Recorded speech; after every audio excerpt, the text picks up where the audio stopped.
Friends, মই আজি আপোনালোকক মটৰ আৰু তিতাফুলৰ উতলা দেখাম।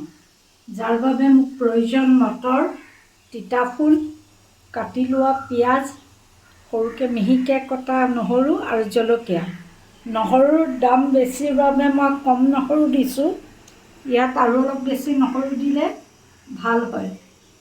এতিয়া মই গেছটো জ্বলাই কেৰাহীত তেল দিছোঁ। তেল দি সকলোখিনি বস্তু একেলগে একেবাৰতে দি দিম। যেনেধৰণে মাছ উতলালে আমি দিওঁ, ঠিক একেটা পদ্ধতিতেই মটৰ, তিতাফুল, পিঁয়াজ, নহৰু,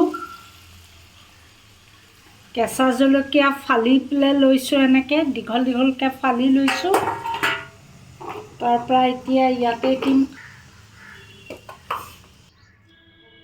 হালধি আৰু পৰিমাণ অনুযায়ী নিমখ।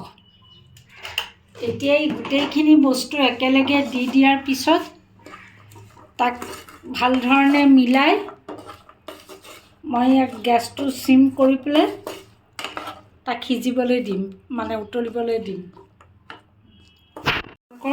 মটৰ আৰু তিতাফুলৰ উতলাখিনি সম্পূৰ্ণ হৈ গৈছে। আপোনালোকে ঠিক এই ধৰণে মটৰৰ উতলাটো বনাই চাব। মটৰ আৰু তিতাফুলৰ উতলা খাই ভাল পাব। আৰু মোৰ আজি এই ভিডিঅ'টো দেখি আপোনালোকৰ কেনেকুৱা লাগিলে মোক জনাব, আৰু কমেণ্ট শ্বেয়াৰ দিব আৰু লাইক কৰি দিব বুলি আশা কৰিলোঁ। যদি মোৰ ভিডিঅ'টো আপোনালোকৰ পচন্দ অহা নাই, তেতিয়াহ'লে মোৰ ভিডিঅ'টো ডিছলাইকো কৰিব পাৰে। আৰু ফেচবুক পেজটোক ফ'ল' কৰিব আৰু ইউটিউব চেনেলটোক ছাবস্ক্ৰাইব কৰি শ্বেয়াৰ কৰি দিব বুলি মই আশা ৰাখিলোঁ। এইটোৱে হ'ল মটৰ আৰু তিতাফুলৰ উতলা। এইখিনিয়ে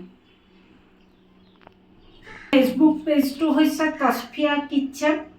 আপোনালোকে তাক ফ'ল' কৰি দিব আৰু শ্বেয়াৰ কৰিব বুলি মই আশা ৰাখিলোঁ।